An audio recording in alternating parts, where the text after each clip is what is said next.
le prix de la municipalité. Eh bien, ça tombe bien puisque nous avons monsieur l'adjoint, le premier adjoint au sport, donc il nous a rejoint, monsieur Patrice Roy, ici même. Eh bien, le 3, Nathan Demarque pour l'année Pocari Cyclisme. Le 4, Théo Farinck. Le 5, Esteban Niomandré. Le 6, Lilian nominé. Le 7, Paul Tabary pour l'année Pocari Cyclisme. Le 8, 14 tours de 2 km 300. 14 tours de 2 km 300. Allez, on est prêt pour le compteur. 3, 2, 1.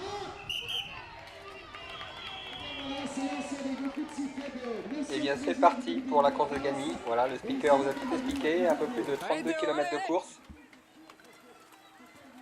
Et les jeunes s'élancent à fond. Un circuit avec de bons faux plats et des relances après des courbes assez difficiles. Le premier tour sur les 14 de 2,7 km, 2,3 km je crois, pardon. Donc déjà des dégâts, un groupe qui se forme en tête avec les meilleurs.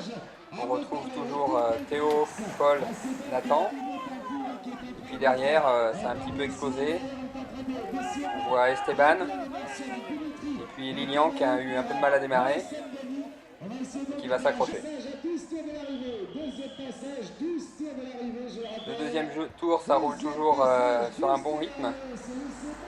Le groupe s'est formé maintenant. Et puis ça commence à accélérer sur la ligne. Voilà, on voit Théo. Allez Théo, allez, allez!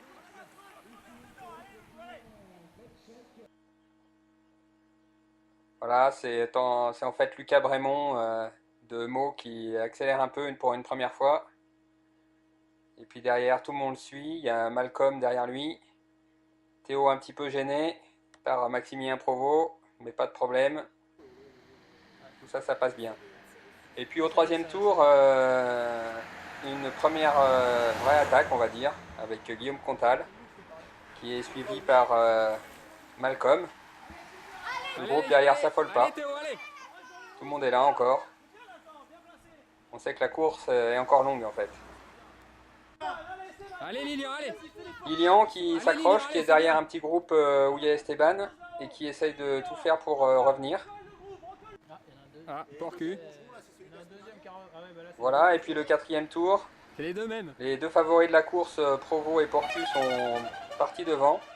À ce moment-là, on croit qu'ils vont faire la différence, comme ils l'ont déjà fait à la course de Montgeron. Et puis derrière, Allez, Théo roule. Allez Théo, c'est bien Théo, allez!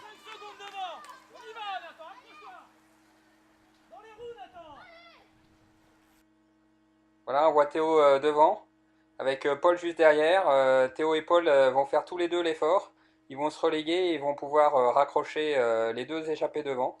Donc une très belle réaction des gars de l'ANI. Bravo les gars. Derrière, le groupe avec Esteban. Allez Esteban, tu t'accroches au groupe. Esteban s'accroche. Tu lâches pas le groupe, allez! C'est bien Esteban. Allez Loulou, t'es en train de rentrer là. Allez Lilian. Et Lilian. Allez, tu vas les avoir, hein. Allez. Lilian fait l'effort, essaye de faire l'effort pour revenir dans le groupe juste devant lui. On voit Esteban là, c'est dur, mais il s'accroche. C'est bien. Il donne tout ce qu'il peut. Et puis Lilian derrière, qui continue l'effort. On voit là les mains en bas du guidon. C'est parfait. Devant une nouvelle attaque d'un nouveau jeune qui est Thomas Gudest, qui essaye de prendre quelques mètres. Mais derrière, le groupe gère un petit peu. C'est que c'est pas encore fini. Voilà, le terrain est propice à quelques attaques, mais c'est difficile de prendre beaucoup d'avance. Théo, lui, récupère un petit peu après ses efforts.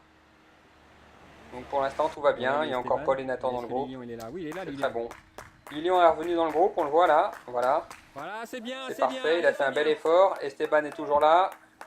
Et ils peuvent faire leur course dans ce groupe. Devant, quelques jeunes ont rattrapé Thomas Gudest et on retrouve Paul qui est sur un petit groupe devant. C'est super. Et puis Théo qui est resté dans le peloton. Très bien. Mais tout ça, ça va se regrouper. La course n'est pas faite. Encore une attaque de Lucas Brémond, qui prend quelques mètres d'avance sur le peloton. Derrière, on roule encore en se relayant bien.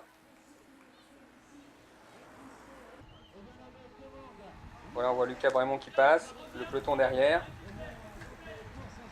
Toujours avec Paul et Nathan. Et puis là, Théo a disparu. Encore une fois, encore une course où il n'est plus là, on ne sait pas pourquoi. Ça y est, on le retrouve et Théo a encore été victime d'une chute. Donc voilà, La course, Théo, c'est bien. il est parti en course poursuite, on est au 7e tour à mi-course et un gars a chuté juste à côté de lui et l'a fait tomber. Il est reparti mais évidemment trop difficile tout seul de revenir sur le peloton. Devant, à quelques tours de l'arrivée, enfin une échappée qui prend forme et qui va aller au bout. Ils sont 4. On retrouve notamment Thomas Gudest et puis 2 jeunes de Montgeron. Le groupe derrière essaye de rouler pour recoller, mais ça va être trop tard. Ils auront pris trop de retard et ils ne pourront pas revenir. On voit Porcu devant qui est à fond. Paul et Nathan sont toujours là, bien placés. Théo, lui, continue à rouler tout seul. Bon, là, il en est à peut-être 12 km tout seul à rouler, donc ça commence à devenir un peu dur, surtout dans les faux plats. Voilà, là, on voit Théo qui roule, mais qui commence à peiner un petit peu, là. Bon, il aura fait un bel effort. Lilian et Esteban, toujours, ils font leur course, tous les deux, ils restent ensemble. Et puis là, on voit passer le groupe débattu juste pour le dernier tour. Donc on a Nathan, Paul qui sont là, mais ils ne pourront pas revenir devant. Et Thomas Gudest qui gagne. Voilà, bravo. Derrière, les deux jeunes de Montgeron prendront les 2e et 3e places. Et puis le peloton est réglé par Porcu, qui fait 5e. Et on voit passer Paul et Nathan. Ils ont du mal à